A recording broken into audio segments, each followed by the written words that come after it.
Think about the biggest infrastructure projects in human history. Like, really picture them. Okay, hold that thought, because we are looking at an estimated $3 trillion required by 2030 just to double our global data center capacity. I mean, that is literally the price tag of the AI infrastructure supercycle we are in right now. We aren't just writing software anymore. We are physically rebuilding the entire internet from the ground up to support AI. Welcome to This Explainer. And that brings us to this fascinating, honestly incredibly urgent problem. What happens when the cloud gets too hot? We use the term cloud so casually, right? It kind of makes our digital lives sound weightless, totally invisible. But every single time you ask an AI a question or generate an image, real physical processors in a massive building somewhere start generating a staggering amount of heat. So today, we're going to explore how that intense AI heat is just completely breaking traditional data center models and how it's forcing a radical evolution in physical engineering. Okay, let's dive right in. Here's our roadmap. Section 1. The macro view. 2. Training versus inference. 3. Pushing rack density. 4. The liquid cooling revolution. And 5. Future-proofing.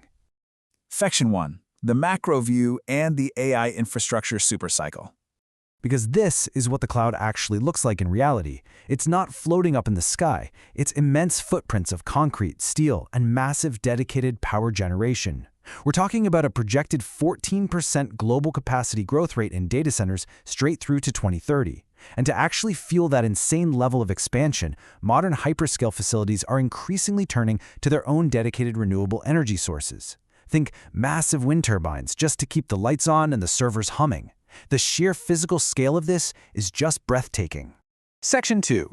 Training versus inference and shifting workloads. To really grasp how AI impacts building design, we've got to understand the fundamental difference between teaching an AI and actively using it. Think of AI training like sending a model to a grueling, highly intensive university. It requires centralized clusters of supercomputers, crunching massive data sets, and pulling in huge capital investments just to learn complex patterns. But AI inference?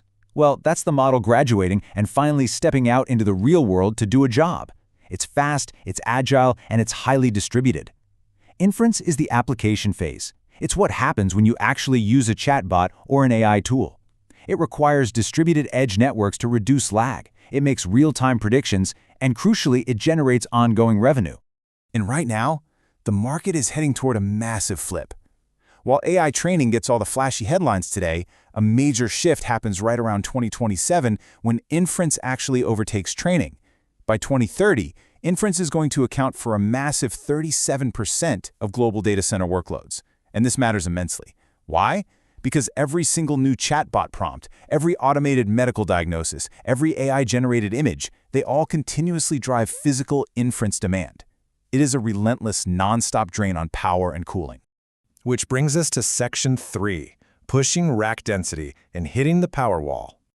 Let's zoom into the actual server aisles and see how this builds, because the power constraints here are literally exploding. Just look at how fast the physical requirements have evolved. Not too long ago, a standard traditional data center facility might draw maybe 5 to 10 megawatts of power total. Today, purpose-built AI facilities are drawing 50 to over 100 megawatts. To put that into perspective, that is enough power for tens of thousands of homes, all being pumped into a single building. But the real story here is at the rack level. A traditional server rack pulled, maybe a few kilowatts of power.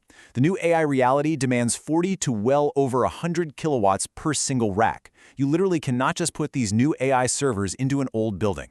This kind of power density is completely rewriting how structural architecture is designed. And if we zoom all the way down to the microscopic chip level, you can see exactly why. Traditional CPUs, they run at maybe around 1200 watts. But these new AI chips, they are creating an unmanageable thermal wall.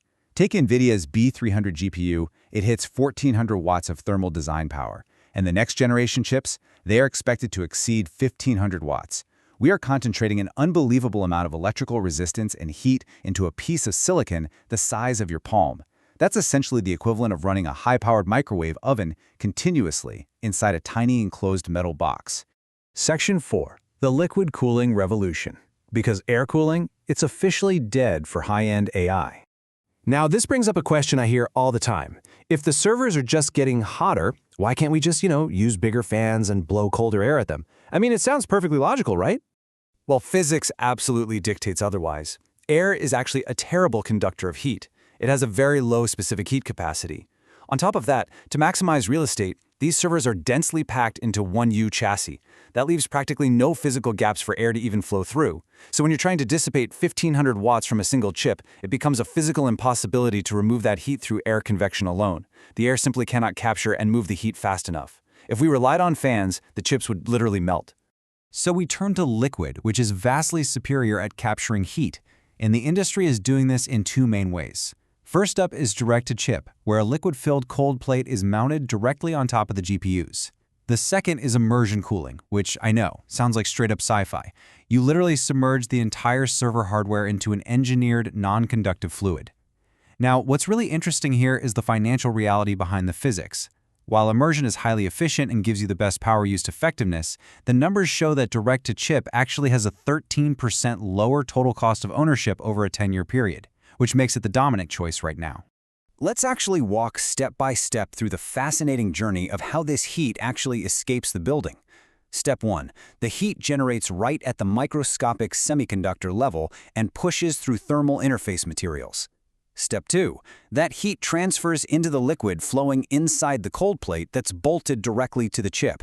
Step 3. That now hot liquid is pumped to a coolant distribution unit, or CDU, which manages the flow and pressure.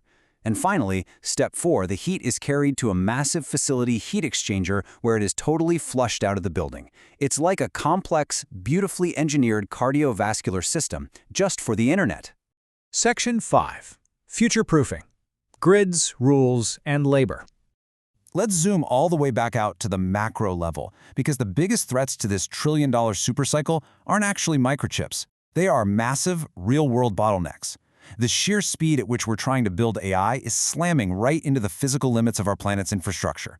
In primary data center markets, grid connection wait times are now exceeding 4 years. 4 years! Because of this massive delay, power availability, not real estate costs, not location, is now the absolute primary factor for deciding where to build. Facilities are literally transitioning to on-site natural gas and battery storage just to bypass the grid entirely.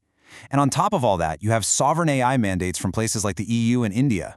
They require data to be processed locally, which forces these localized smaller builds rather than giant centralized mega campuses. But you know, there's a profoundly human bottleneck here too. The workforce shortage is severe.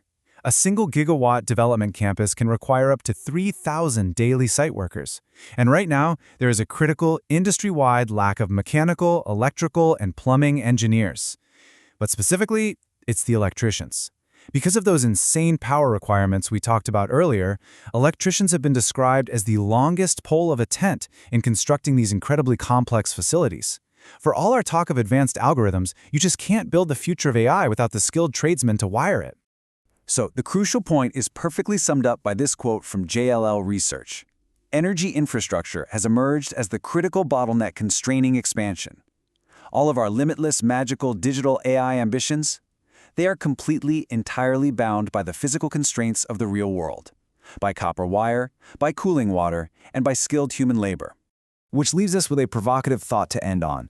We're entering an era of invisible AI, where these models are going to be seamlessly embedded into every phone, every car, literally every device we touch.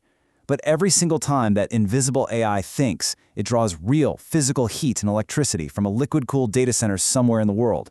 So as our digital demands skyrocket, the ultimate question is, will our physical world be able to generate enough power to sustain it? Something to think about. Thank you for exploring this with me. Keep wondering and keep learning.